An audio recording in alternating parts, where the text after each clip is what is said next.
जाते हैं। हाँ थोड़ा थोड़ा, हाँ मुस्कुरा, थोड़ा ताली बजा।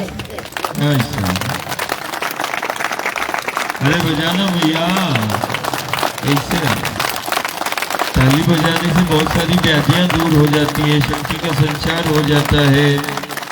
हाँ जिसको यदि बीपी की शिकायत हो तो वो भी दूर हो जाती है। बहुत सारे रोगों की दवा है ताली बजाना। सुबह शाम रोज बजाया करो, 2 मिनट बजाया करो, डॉक्टर की गोली खाने की जरूरत नहीं पड़ेगी। बढ़िया मुस्कुराते हुए, बढ़िया माँ का ध्यान करते हुए। बच्चे के मुख से पहला बोल क्या निकलता है? आज वहीं से। और आज हम ऐसे ही एक भक्त के हृदय में माँ के प्रति भाव, गुरु के प्रति भाव, गोविंद के प्रति भाव प्रकट हुआ और गुरु कृपा से अपने ही उस गांव में उसने एक धाम को प्रकट कर लिया। ऐसे वो बालक भी बैठे हुए हैं। हाँ क्या बोलते भाई सब इनको, क्या बोलते? हाँ अच्छा, एक भाव देखो गुरु के प्रति, गोविंद के प्रति, माँ के प्रति, और वो माँ का भाव ऐसा हृदय के अंदर स्थिर हुआ और प्रकटीकरण हुआ कि आज समूचा परिक्रमावासी एक माँ के धाम पर बैठा हुआ है। ये किसी बालक के अंदर प्रकट किया हुआ वो भाव है जो गुरु गोविंद की कृपा से प्रकट हो गया, धाम बना दिया। एक निष्काम भाव और निष्काम सेवा गांव को, घर को मंदिर जैसा बना देती है। वो बालक भी कैसा धन्य वो है जो अपने गांव में ही उसने धाम को बना दिया, सेवा का धाम बना दिया। अद्भुत है। तो बच्चे के मुख से पहला बोल क्या निकलता है? माँ। हम माँ के द्वार पर एक एक क्षण, एक एक पल अमूल्य है। जीवन का अमूल्य वो क्षण और वो पल है जब माँ के द्वार, गुरु के द्वार, गोविंद के द्वार, जब हम अपने जीवन के क्षण और पल व्यतीत करते हैं। अमूल्य, न जाने किस क्षण में, किस पल में भाग्य का उदय हो जाए।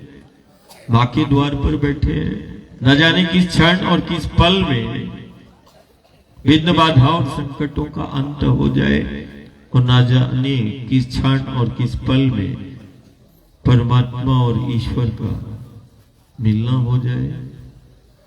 सब भाव पर है।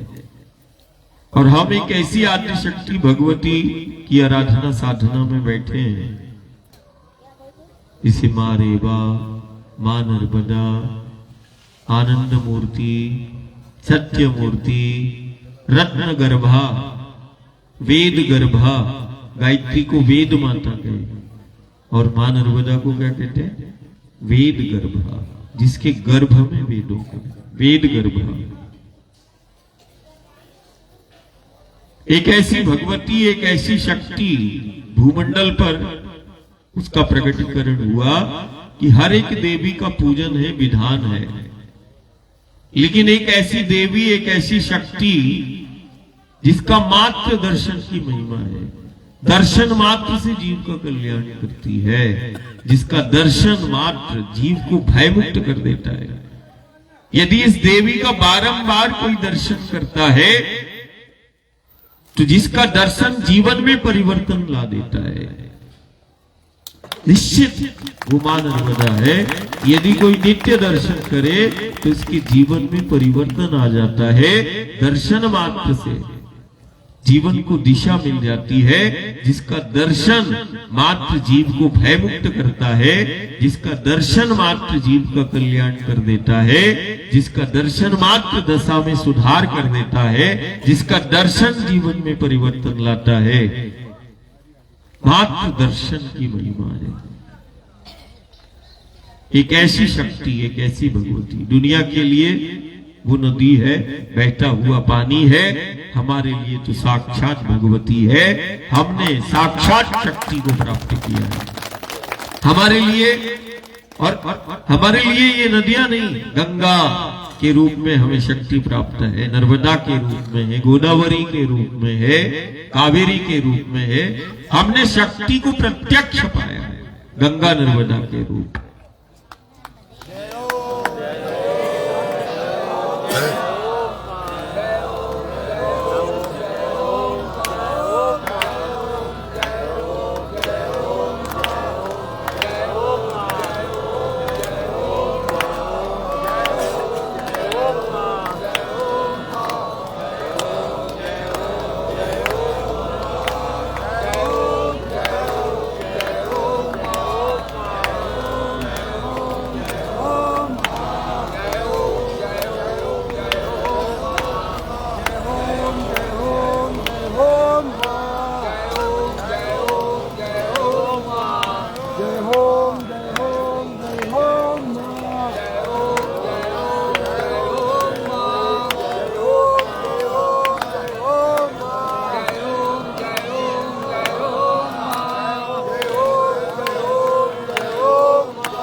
धर्म का पहला लक्षण है धैर्य।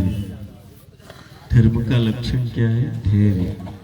हर स्थिति परिस्थिति में हमें धैर्य रखना है। थोड़ी देर के लिए कुछ होता नहीं, कुछ चित्त कैसा हो जाता है, आनंद से, है ना, धैर्य।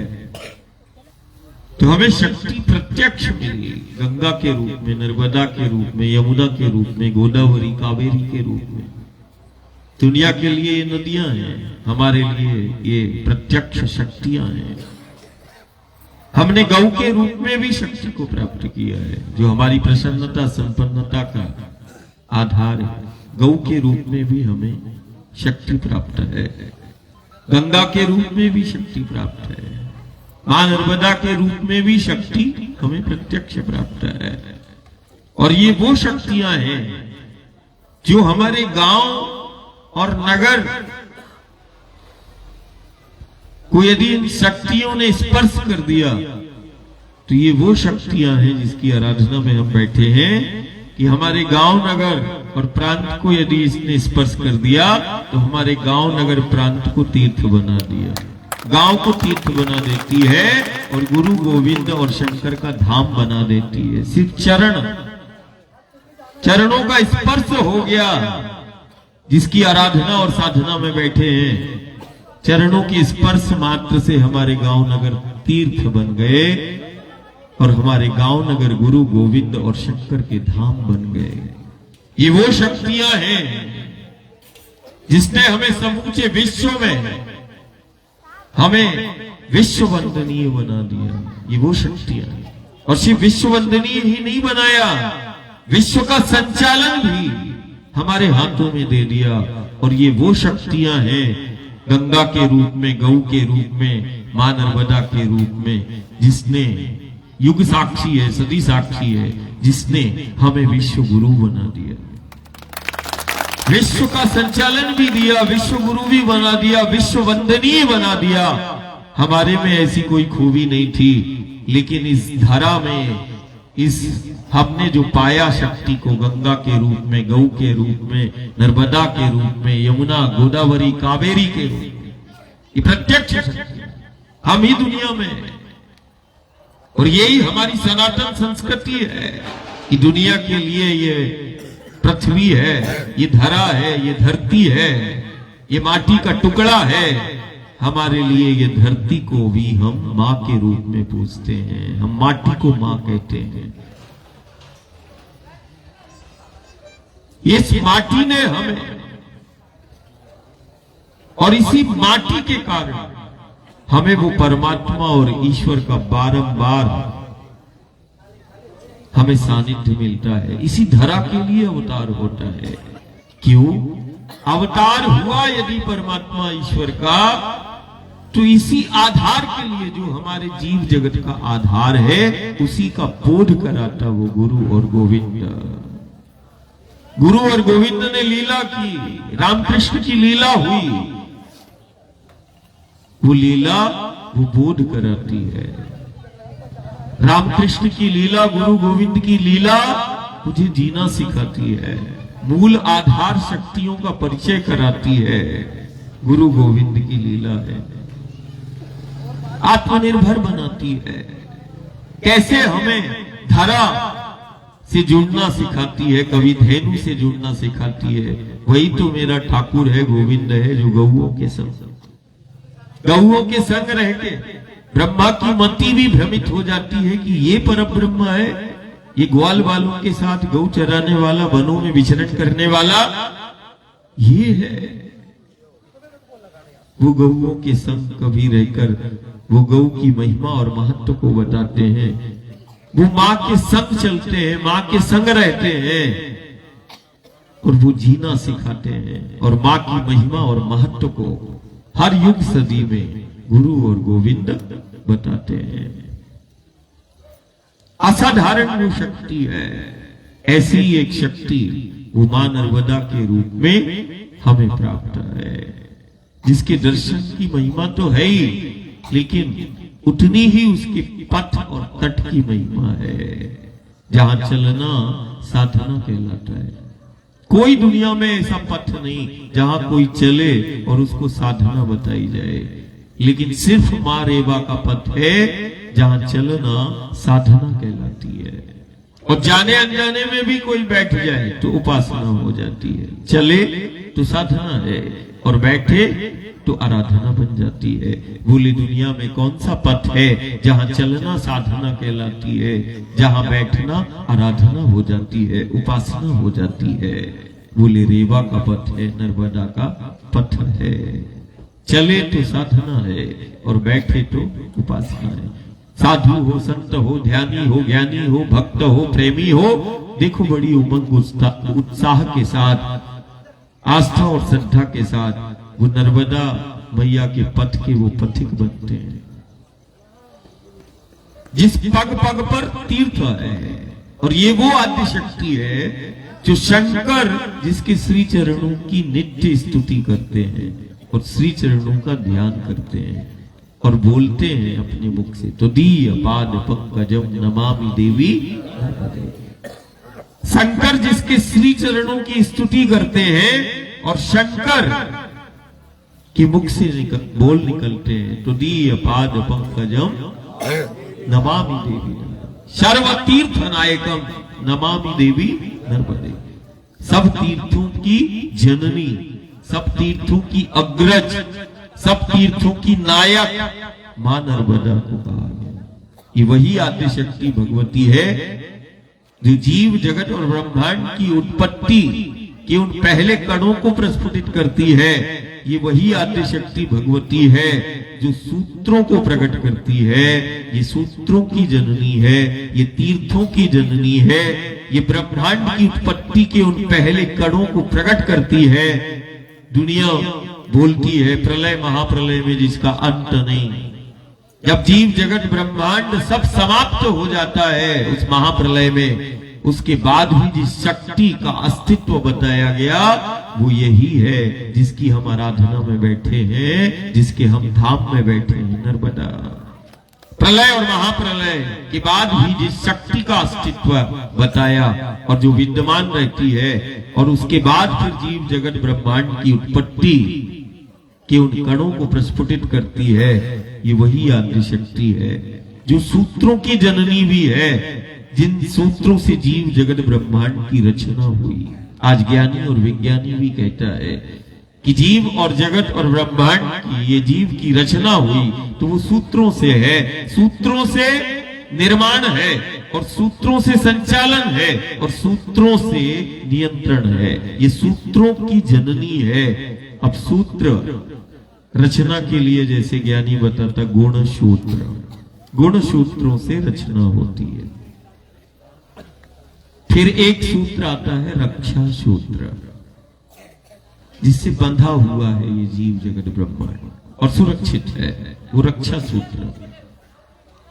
तीसरा ब्रह्म सूत्र, जिससे वो संचालन और नियंत्रण होता है, ये गुण सूत्र, रक्षा सूत्र, ब्रह्म सूत्र, ये सूत्रों की अधिष्ठात्री शक्ति है जो सूत्रों को प्रकट करती है। युग निर्माण हो, युग संचालन हो, ये कल्प साक्षी है, ये कल्पावली है, कल्प साक्षी, युग साक्षी है। युग निर्माण के और युग संचालन के सूत्र की ये अधिष्ठात्री शक्ति है, जहां स्वयं जिसके द्वार पर नारायण हर युग में आते हैं और फिर युग निर्माण और युग संचालन करते हैं। ये वो युग माता है। क्या है ये? युग माता।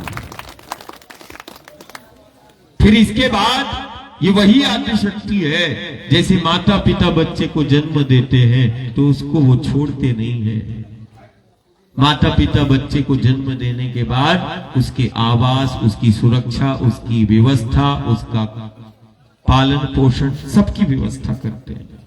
ऐसे ही ये आदि शक्ति भगवती जब जीव जगत और ब्रह्मांड की उस उत्पत्ति के उन कणों को प्रस्फुटित करती है और एक विराट ब्रह्मांड बनता है,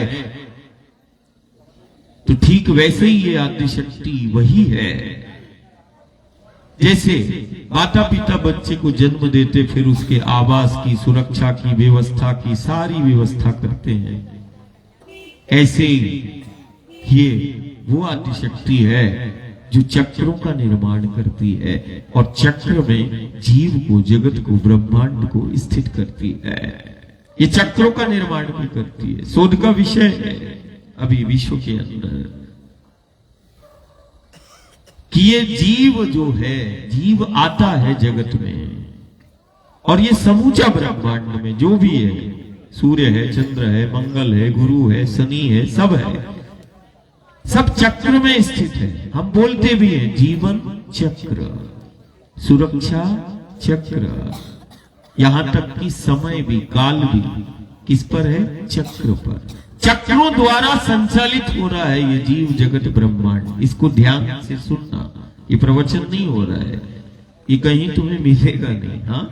हाँ, इसको ध्यान। क्या बोलते? जीवन चक्र, सुरक्षा चक्र, यहां तक कि काल भी चक्र में स्थित है। और ये पूरा ब्रह्मांड, पृथ्वी, सूर्य, मंगल, चंद्र, सब चक्रीय व्यवस्था में है। जीवन चक्रों द्वारा संचालित हो रहा है, चक्र में स्थित है ये जीव जगत ब्रह्मांड। अब जीव जगत ब्रह्मांड की उत्पत्ति के उन सूत्रों को भी ये प्रकट करती है, वही भगवती है। ये वही भगवती है जो ब्रह्मांड की उत्पत्ति के पहले कण को प्रकट करती है। ये वही भगवती है जो चक्रों का निर्माण भी करती है और जीव को उसमें स्थित भी करती है। अब शोध का विषय, चिंतन का विषय ये भी है कि जैसे तैसे जीव जगत ब्रह्मांड की उत्पत्ति हुई, चलो चक्र भी बन गया, चक्र में उसमें स्थित भी हो गया, ये गति कहां से आई? ये अणु और परमाणु से लेके इतने विराट ब्रह्मांड में ये गति कहां से आई?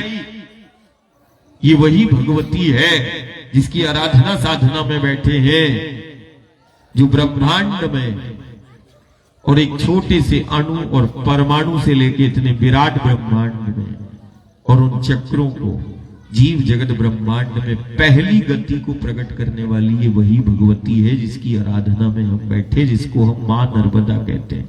ये गति को प्रकट करती है।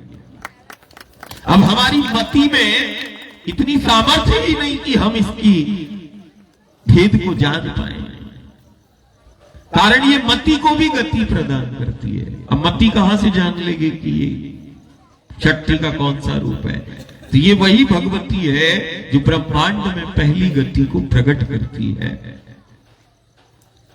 ये वही भगवती है जो चक्रों का निर्माण करती है, चक्रों की अधिष्ठात्री शक्ति है। ये वही भगवती है जो शंकर ने कह दिया कि सर्वतीर्थ नायक, सर्वतीर्थमयी, भूमंडल ही नहीं ब्रह्मांड में जितने तीर्थ हैं उन समस्त तीर्थों की जननी और उन समस्त तीर्थों की नायक, सर्व तीर्थ नायक।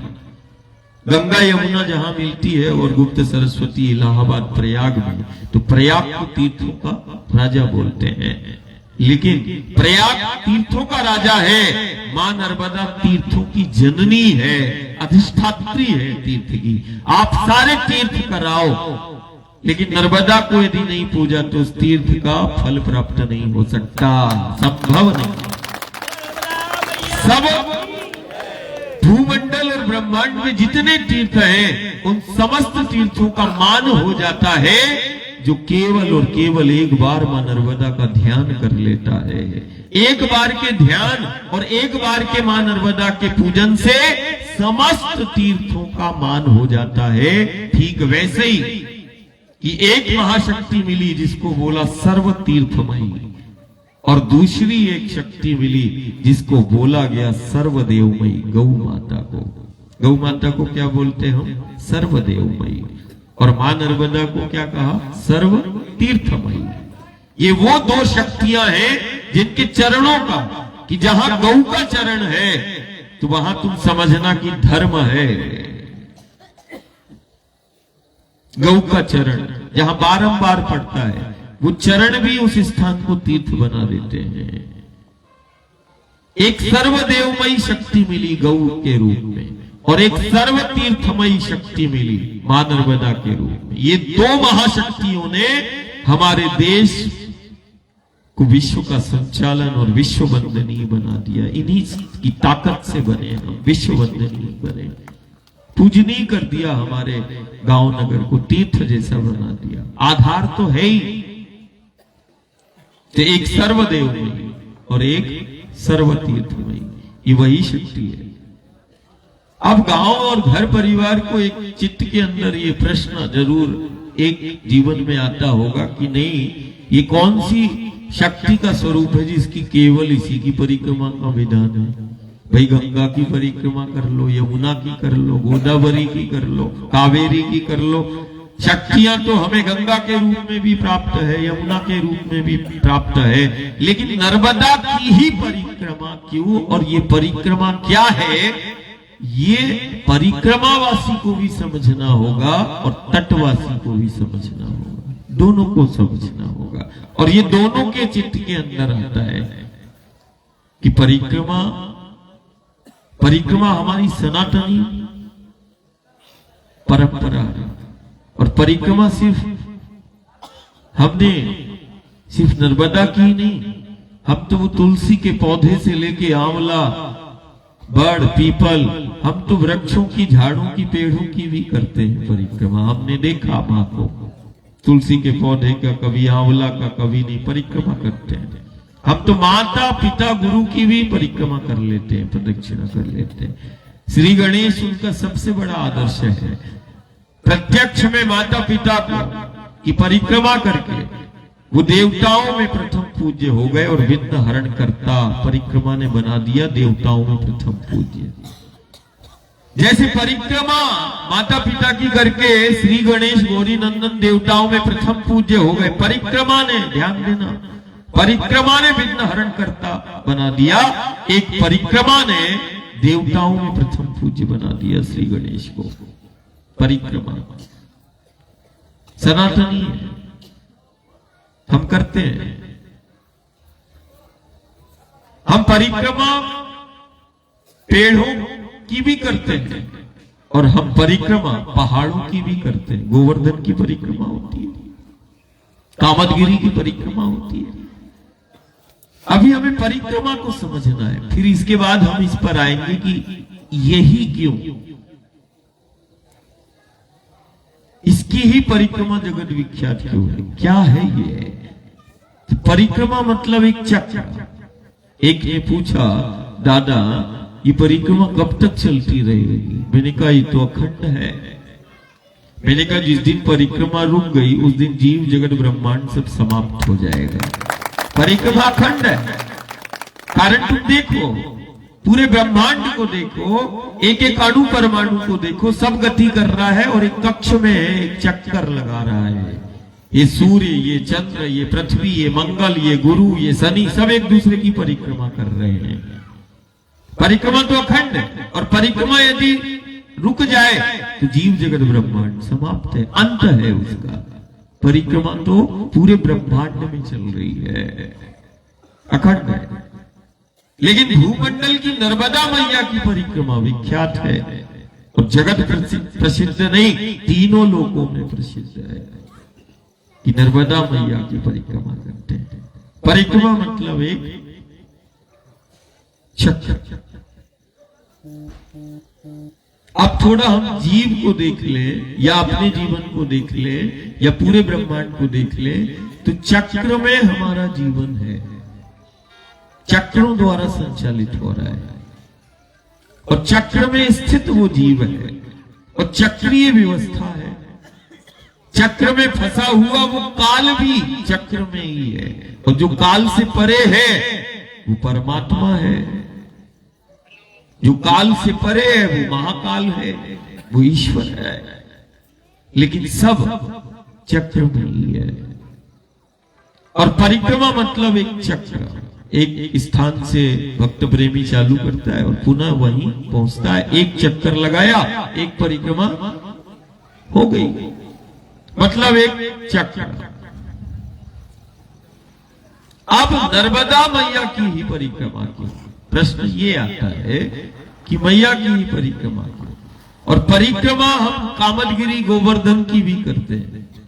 परिक्रमा साधना है, एक ऐसी सहज साधना है जो जीवन को दिशा देती है, ये वो साधना है। परिक्रमा एक ऐसी साधना है जो जीव को जागृत अवस्था में लाती है। परिक्रमा एक ऐसी साधना है जो देवत्व को प्रकट करती है। परिक्रमा एक ऐसी साधना है जो जीव के अंदर जो असीम, जो आनंद है, उस आनंद को प्रकट करती है। परिक्रमा एक ऐसी साधना है, यदि कोई मोक्ष के लिए निकला तो ये साधना उसको मोक्ष प्राप्ति करा देती है। कोई आनंद के लिए निकला तो वो आनंद की प्राप्ति हो जाती है। जो जिस भाव से परिक्रमा जिसने की है, जीवन में वो उसको प्राप्त हो जाता है। ये बहुत सहज साधना है। लेकिन यदि कोई परिक्रमा करता है तो वो परिक्रमा जीव को जागृत अवस्था में लाता है। परिक्रमा साधना है जो जीवन को दिशा देती है। एक ऐसी साधना जो जीवन में परिवर्तन लाती है, वो सहज साधना है परिक्रमा। परिक्रमा एक ऐसी साधना है कि आत्मा का हो या परमात्मा का हो, दोनों का साक्षात्कार करा देती है। ये वो साधना है जो आत्मा और परमात्मा का एकाकार करा देती है। ये वो साधना है। अब नर्मदा मैया की ही परिक्रमा की हो, उसके पीछे कारण है कि ये वो आद्य शक्ति भगवती है जो शिव की देह से जिसका प्राकट्य हुआ, उसको हमने मां नर्मदा किया। लेकिन ये आद्य शक्ति का स्वरूप है। ये वो आद्य शक्ति का स्वरूप है जो सूत्रों को प्रकट करती है, जो जीव जगत और ब्रह्मांड का निर्माण और संचालन के जो सूत्र होते हैं, ये सूत्रों की अधिष्ठात्री शक्ति भी है और सूत्रों की जननी भी है, जिसके बिना ये जीव जगत ब्रह्मांड की रचना भी नहीं हो सकती और ना संचालन हो सकता है। तो ये अपने गर्भ से, ये वेद गर्भा सूत्रों को प्रकट करती है। ये वो आद्य शक्ति है जो चक्रों का निर्माण भी करती है और चक्रों की अधिष्ठात्री शक्ति भी है। ये वो क्रिया शक्ति है जो जीव जगत और ब्रह्मांड के अंदर गति को प्रकट करती है। क्रिया शक्ति है, जिस क्रिया शक्ति से इस जीव जगत ब्रह्मांड का संचालन हो रहा है। ये क्रिया शक्ति भी है और ये क्रिया योग को भी प्रकट करती है, जिस योग में ये जीव जगत ब्रह्मांड समाहित है। ये चक्रों की अधिष्ठात्री शक्ति है। क्या होता है नर्मदा मैया की परिक्रमा मतलब कोई कर रहा है तो उसके पथ पे चल रहा है। ये वो दुनिया का पथ है कि परिक्रमा करते करते जब मैया के पथ पे चलता है तो ये वो पथ है, जैसे मैंने पहले बताया, जहां चलना साधना है। परिक्रमा क्या है? साधना है।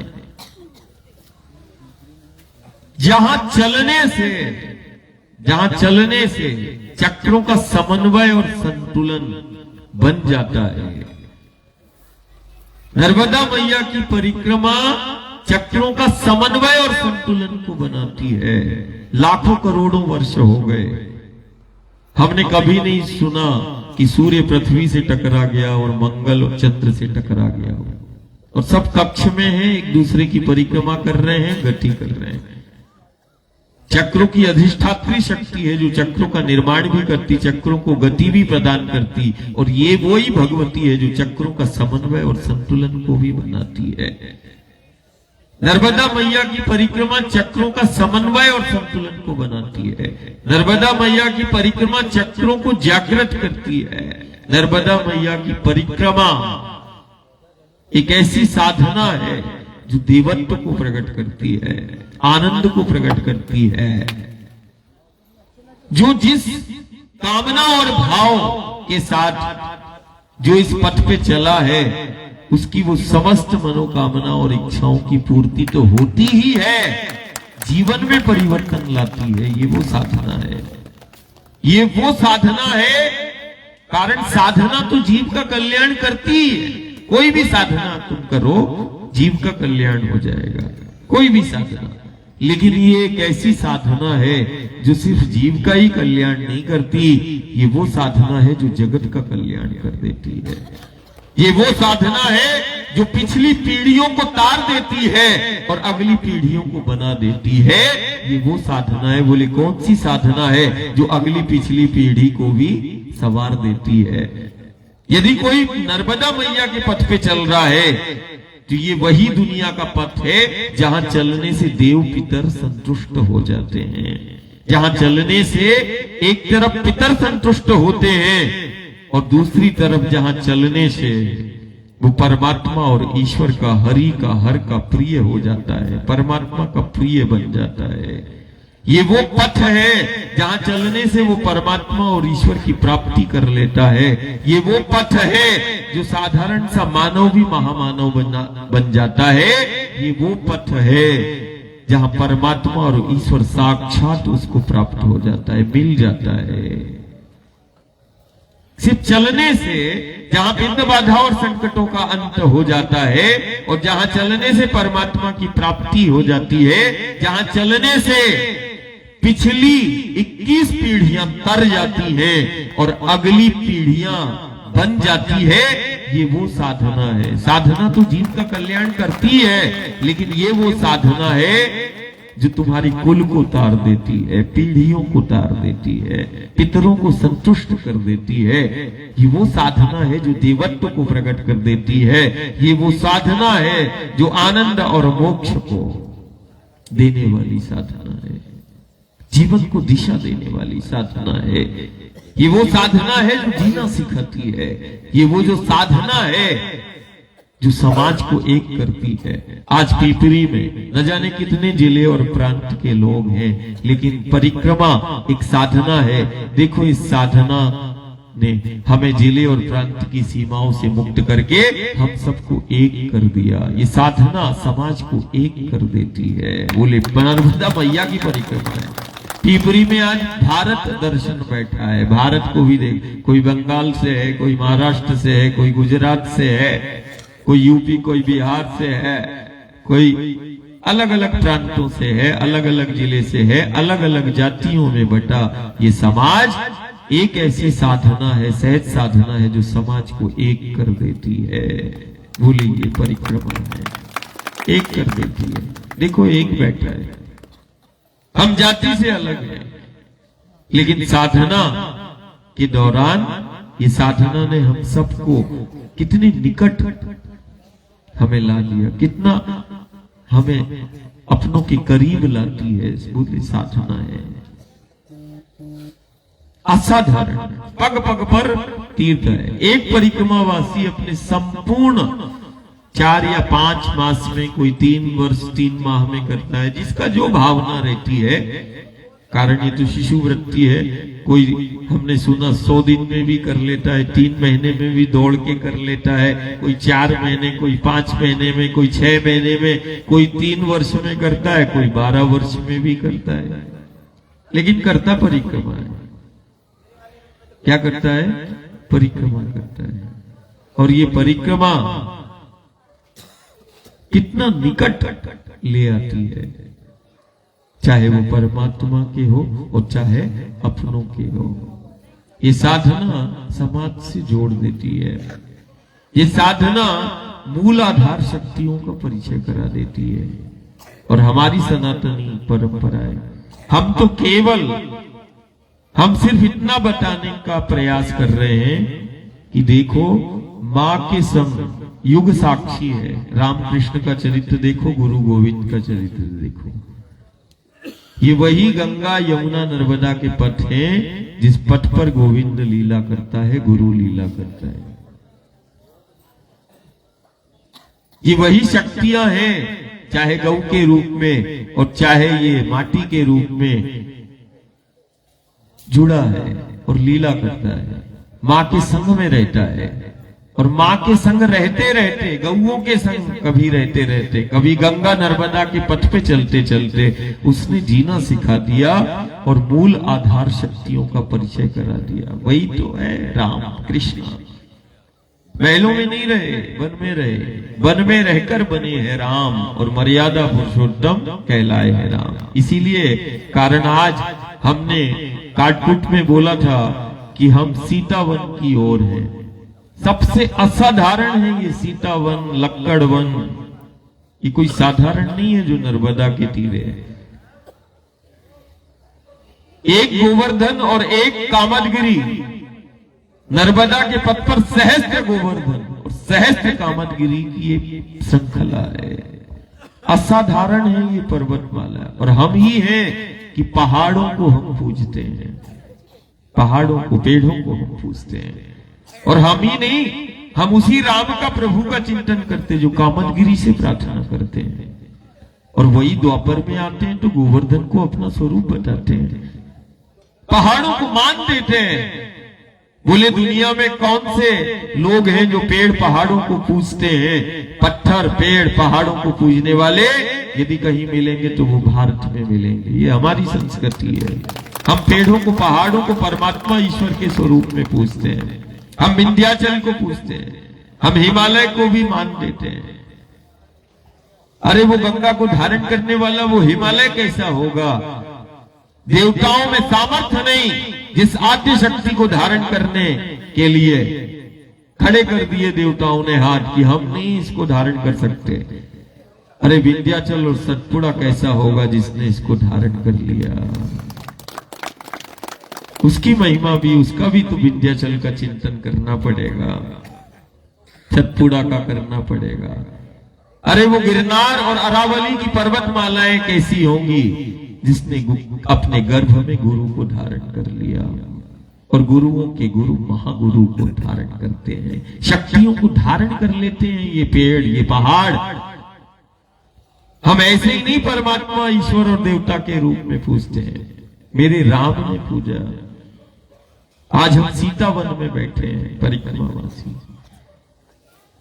ये लव कुश का भी जन्म स्थली हम इसको कह सकते हैं। सीतावन असाधारण शक्तियों का युग साक्षी है, त्रेता से लेके आज तक। और अभी हम सुबह टाइम परिक्रमावासियों को बोल भी रहे थे कि ऐसा वन जहां का एक एक पेड़, एक एक पत्ता जो है वो बोध करा देता है शक्ति का। ऐसे जिस वन का भ्रमण यदि कोई कर ले तो असाध्य से असाध्य रोग दूर हो जाते, व्याधियां दूर हो जाती हैं। ये सीतावन लक्कड़ वन के असाधारण, जहां ऐसी दुर्लभ वनस्पतियां, वनस्पति के रूप में, पेड़ों के रूप में ऐसी असाधारण, सीतावन नहीं हम तो इसको बोलते संजीवनी वन है। यहां इन वनों में वो ताकत है जो मुर्दा को जिंदा कर देती थी। ऐसी जड़ी बूटियां सीतावन लक्कड़ वन में मिलती थी जो मुर्दे को जिंदा कर देती थी। बड़े से बड़ी असाध्य रोगों की दवा। ये वो सीतावन है जहां के पेड़ भक्ति और शक्ति का बोध करा देते थे। ये वो सीतावन है जहां की एक एक लताएं वृक्षों की वनस्पतियों की ज्ञान और वैराग्य का बोध करा देती थी, संन्यास का बोध करा देती थी। ये वो सीतावन की वो असाधारण परिक्षेत्र है जहां सीता मैया अपने बच्चों के साथ एक महर्षि वाल्मीकि, ये वही सीतावन है जो महर्षि वाल्मीकि। रामचरितमानस तो तुलसीदास जी ने चित्रकूट के घाट पर रचना की, लेकिन आज भी सोच का विषय है कि वो पहली वाल्मीकि रामायण कहां रचना बनी होगी। ये वही नर्मदा का पथ है जहां महर्षि वाल्मीकि ने पहली रामायण की रचना कर दी। ये वही है। तुमने खूब सुना चित्रकूट के घाट पर भई संतन की भीड़, और चित्रकूट के उस मंदाकिनी के द्वार पर इस कलिकाल में जो है वो रामचरितमानस की रचना चित्रकूट के घाट पर हुई। लेकिन शोध और चिंतन ये कहता है कि रचना तो त्रेता में वाल्मीकि ने भी रामायण की कर दी थी। तो वो रामायण की रचना का स्थल क्या है?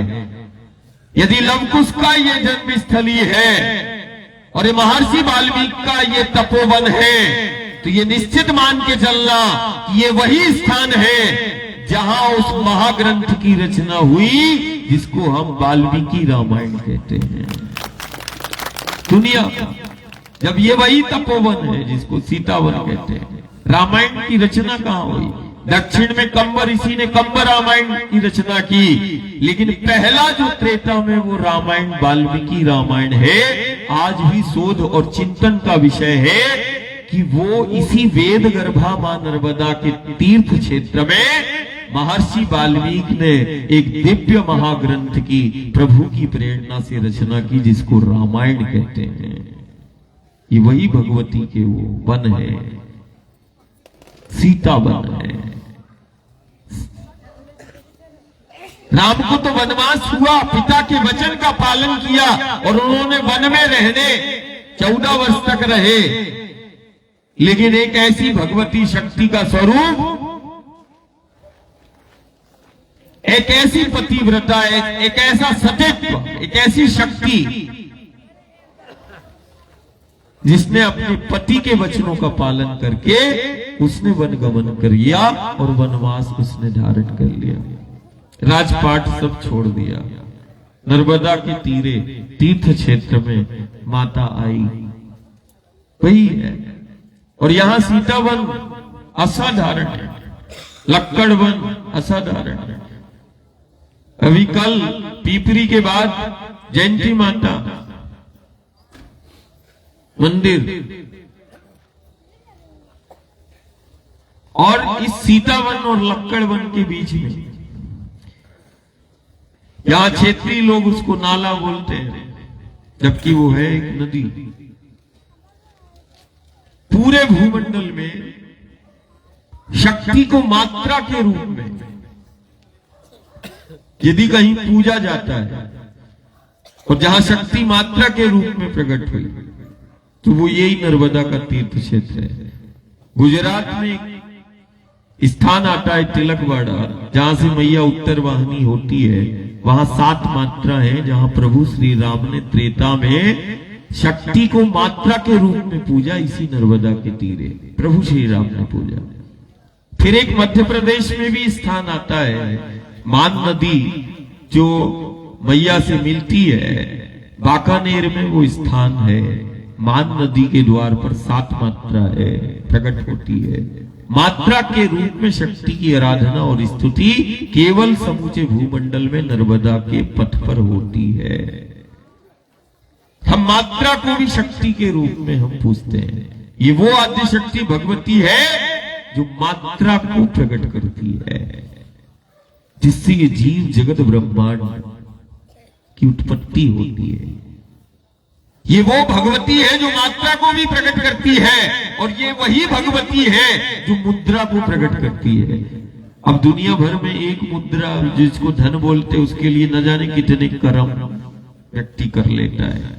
एक मुद्रा धन द्रव्य को बोलते हैं, जो कामना पूर्ति, इच्छा पूर्ति, साधन संसाधनों की प्राप्ति करा देती है। मुद्रा पैसा, जिसके लिए सब पूरा सुबह से लेकर शाम तक और पूरा जीवन दांव पे लगा देता है, रिश्ते नाते सब छोड़ देता है। बोले आने दो, मुद्रा आने दो, पैसा आने दो, पैसा आने दो, रिश्ते जाते तो छूट जाए, मुद्रा आने। एक मुद्रा द्रव्य पदार्थ साधन संसाधनों की प्राप्ति करती है, लेकिन एक मुद्रा जो भगवती प्रकट करती है और जो नारायण उसको धारण करते हैं, नारायणी शक्ति उसको बोल सकते हैं, एक मुद्रा है जो ईश्वर की प्राप्ति करा देती है। एक मुद्रा में बैठ के दुनिया को चलाया जा सकता है, एक मुद्रा में बैठकर शक्ति को प्रकट किया जा सकता है। एक मुद्रा ही है जो देवत्व को प्रकट करती है, और एक मुद्रा ही है जो रिद्धि सिद्धि का स्वामी बना देती है। एक मुद्रा परमात्मा की प्राप्ति करा रही है, और एक मुद्रा साधन और संसाधनों की प्राप्ति करा रही है। एक मुद्रा शक्ति के निकट और परमात्मा और ईश्वर से मिलाती है, और एक मुद्रा अपनों से दूर कर देती है। दोनों ही मुद्राएं। अब हमें ये देखना है कि ये वो आदि शक्ति भगवती है जो मुद्रा को भी प्रकट करती है और मुद्रा का भी बोध कराती है। मुद्रा का ज्ञान हो जाए, स्वर का ज्ञान हो जाए, तो बोले सब आनंद हो जाए। स्वर मिला, ईश्वर मिल जाएगा। मुद्रा का ज्ञान है, तुम घर चला लो, दुनिया चला लो। मुद्रा का बोध कराती है। ये वो साधना है जिसको नर्मदा मैया की परिक्रमा कहते हैं। ये वो साधना है जो काल की गणना नहीं, ये वो साधना है जो काल से मंत्रणा करना सिखाती है। वो है ये साधना जिसको नर्मदा परिक्रमा कहते हैं। गणना नहीं करती, ये वो साधना है जो काल से मंत्रणा करना सिखा देती है, काल का बोध कराती है। काल की गणना नहीं, काल से मंत्रणा करना सिखाती है। ये वो साधना है जो मृत्यु का आलिंगन करना सिखा दे और जो महामृत्युंजय से मिला दे। ये वो साधना है जिसको नर्मदा परिक्रमा कहते हैं। ये वो साधना है कि दुनिया के लिए जीवन उत्सव है। ये वो साधना है जो मृत्यु को महोत्सव बना देती है और महामृत्युंजय का साक्षात्कार करा देती है और एकाकार करा देती है। ये वो साधना है जिसको नर्मदा मैया की परिक्रमा कहते हैं। इसको समझना पड़ेगा। ये साधना है, ये वो आद्य शक्ति का स्वरूप है। इसके बिना जीव जगत ब्रह्मांड कुछ भी नहीं। चाहे वेद हो और चाहे वो गीता हो, ये वेद गर्भा है। हर एक युग में यही अपने गर्भ से उन वेदों को प्रकट करती है। हमने गीता सुना, लेकिन ये गीता की अधिष्ठात्री शक्ति गीता के मूल में नर्मदा है। चाहे त्रेता की अष्टवक्र गीता हो और चाहे द्वापर में कृष्ण और अर्जुन का संवाद हो, गीता के मूल में ये वही जगदानंदी है जो गीता के मूल में विद्यमान रहती है। यदि कोई गीता का पाठ करता है तो वो नर्मदा महात्म है। जैसे देह में आत्मा है, वैसे गीता के ज्ञान में नर्मदा है। वो मां ही है। और गीता क्या है? वो ज्ञान जो इसी क्षण इसी पल तुम्हें अपने दायित्व और कर्तव्यों के लिए खड़ा कर दे, वो ज्ञान गीता है। वो ज्ञान जो इसी क्षण इसी पल अपने दायित्व कर्तव्यों के प्रति जो तुझे खड़ा कर दे, जैसे अर्जुन को खड़ा कर दिया कि अपने दायित्व और कर्तव्यों का पालन करो, जो धर्म के लिए खड़ा कर दे। गीता भूत और भविष्य के लिए नहीं, गीता इस पल और क्षण का बोध कराती है। गीता वो जगदानंदी का एक ऐसा ज्ञान है जो हर एक सदी में गुरु और गोविंद और नारायण के रूप में ये वही आद्य शक्ति उनको देती है। और कोई भी युग सदी हो, एक बार नर्मदा के पथ वो आता है। तो आज चिंतन का विषय सीतावन में हम बैठे हैं। हाँ, सीतावन में बैठे हैं और सीतावन के पीपरी में बैठे हैं। अब पीपरी का यदि हम अर्थ यदि हम जाने कि पीपरी क्या है, तो ये भी नाम में ही सब छिपा हुआ है। अब पीपरी चाहे पेड़ पौधे को कह लो और चाहे पीपरी चींटियों को कह लो कि जो रेंगने वाले और भूमिगत जीव, इसके आसपास 5 कोस में सबसे ज्यादा चींटी से लेके बामियां तुम्हें ज्यादा मिलेंगी। परिक्रमा वासियों को बामियां मिलेंगी। इस परिक्षेत्र में क्या मिलेगा? बामी, चींटियों का घर मिलेगा। और वो भी चींटियां अजीब प्रकार की ये सीतावन में मिलेगी और लक्कड़ वन में बामियां बहुत मिलेंगी। परिक्रमावासी ध्यान दें इस पूरे सीतावन और लक्कड़ वन तक। अभी लक्कड़ वन में भी फिर वो एक ऐसी नदी आई है, 7 मात्रा तो तुमने देखी है। एक ऐसी नदी जो 7 बार तुम्हें पार करोगे तब तुम जयंती माता पहुंच पाओगे। 7 बार वो इस तरीके से वो नदी निकली है कि तुम कितना ही बुद्धि कोई लगा ले, उसको 7 बार क्या करना पड़ता है? पार करना पड़ेगा, तब जयंती माता तुम अगले पड़ाव जाओगे। कोई भी परिक्रमावासी 7 बार उसको जाने अनजाने में उस नाले को, जो नाला बोलते वो नदी है, वो तो हम उसको शिव गंगा बोलते हैं। वो नाला नहीं है, वो नदी, वो हर सिद्धि है। और तुम पता करना, स्थानीय तटवासी भी ध्यान दें कि उस नाला जहां जहां 7 बार मुड़ा है, ठीक है ना, उसके आसपास के वृक्षों को और माटी को देख लेना, उसका स्वभाव बदला मिलेगा। और जहां जहां 7 बार वो पार होता है और जहां से वो मुड़ती है नदी 7 बार, एक दुनिया के अंदर सिर्फ सीतावन और लक्कड़ वन के बीच को जोड़ने वाली वो नदी एक दुनिया की ऐसी असाधारण है कि एक नदी के जल का स्वभाव एक प्रकार का होगा, लेकिन सीतावन और लक्कड़ वन को जोड़ने वाली, जो असाधारण वनों को जोड़ने वाली जो श्रृंखला है, वो नदी, वो 7 बार जहां जहां से मुड़ती है, 7 प्रकार के उसके जल का स्वभाव होता है। 7 प्रकार का पानी मिलेगा एक नदी में। जल का एक स्वभाव होता है एक नदी का, लेकिन एक ऐसी नदी निकली जो 7 बार अपने स्वभाव को बदलती है, वो सीतावन और लक्कड़ वन को जोड़ती है।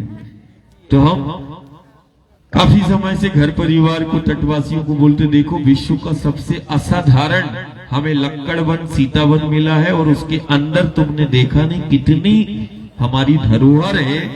एक ऐसी धरोहर कि घर क्या, हम दुनिया को चला लेंगे, तुम्हारे पास इतनी धरोहर है, इतनी धरोहर, दुनिया आ जाएगी तुम्हारे द्वार पर।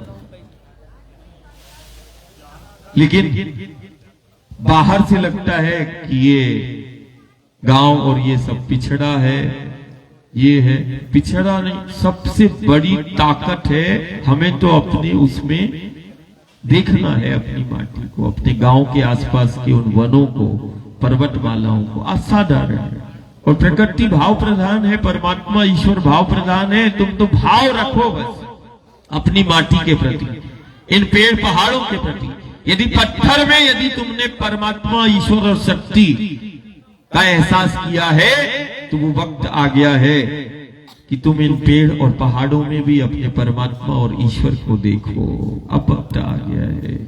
हम जब पहली बार इस नर्मदा मैया के धाम में हमें कोई, हमारे जैसे पागलों को कोई बुलाता तो है नहीं, हम तो वैसे ही आ जाते हैं चलते चलते। ना कल का कोई प्रमाण दे सकता है ना आज का।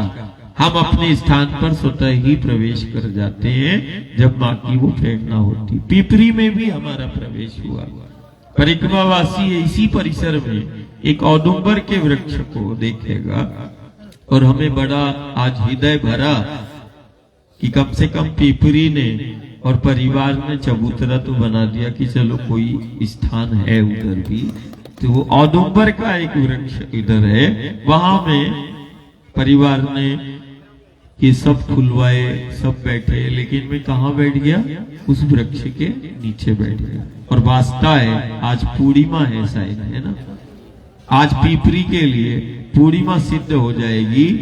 तुम आज लिख के रख लेना, यदि पीपरी में कोई देश और दुनिया का व्यक्ति पूर्णिमा की रात्रि यदि इस धाम पे रुक जाए और वो गोधूली वेला के बाद यदि घी के दीपक या कोई भी दीपक जला के जो है उस वृक्ष के पास थोड़ी देर के लिए बैठ जाए और माँ का बस ध्यान कर ले इस तरफ, कोई भी प्रकार की बाधा है वो दूर हो जाएगी। पूर्णिमा की रात पीपरी के लिए हमारे जैसे पागलों को हमने दे दी कि तुम तो हमें देखो ना देखो, वो वृक्ष को ही प्रत्यक्ष समझना, और वो वृक्ष बिल्कुल 180 डिग्री पर है, ऐसा है ना? हम ऐसे बैठे और मैया ऐसे बैठे। तुम तो मैया का ध्यान कर लेना और वहीं 2-5 मिनट बैठ देना। पूर्णिमा की रात्रि में चंद्र के प्रकाश में बैठ जाना। जब डॉक्टर और ज्ञानी सब परेशान हो जाएं, तब माई के द्वार पे आ जाना, है ना? तुम्हारा समाधान हो जाएगा। पूर्णिमा की रात्रि पीपरी के लिए वरदान होगी, वरदान होगी, ये निश्चित मानना। ठीक वैसे ही मानना जैसे आज दादा कहते ना, जल का बूंद नहीं है और सुबह से लेके वायु पर परिक्रमा मैया की का है, किसमें? और घर परिवार तटवासी भी देखता, परिक्रमावासी भी देखता कि एक जल का बूंद नहीं, वायु पर परिक्रमा चल रही है। किस पे चल रही है? वायु पर, हवा पर। ऐसा चलना वायु पर है, और जब बैठते हैं तब जल पर है। तो यदि वायु पर परिक्रमा है और ये आद्य शक्ति भगवती प्रत्यक्ष है और 33 कोटि देवता अष्ट विनायक के साथ ब्रह्मा विष्णु महेश वो माई के द्वार पर साक्षी है, बिना जल की बूंद के वायु पर परिक्रमा है।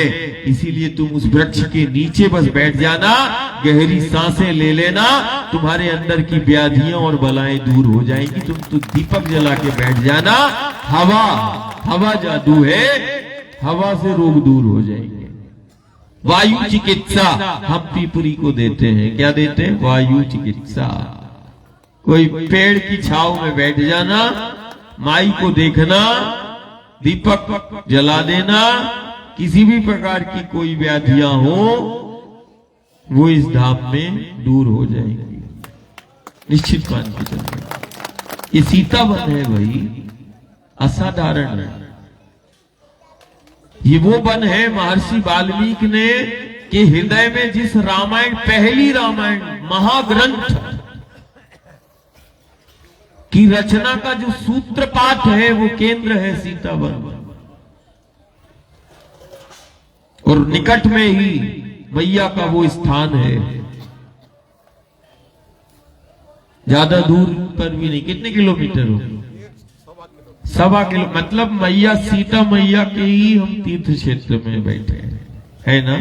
तो बड़े उमंग उत्साह के साथ मैया का आरती पूजन करके, और जो भी आज परिसर के अंदर है तटवासी, बात सिर्फ परिक्रमावासी नहीं, दादा जहां भी बैठता है तो मेरा तो कहते ना, माँ को दोनों ही बच्चे प्यारे रहते, तटवासी भी और परिक्रमावासी भी, दोनों ही बड़े प्रेम से प्रसादी लेगा।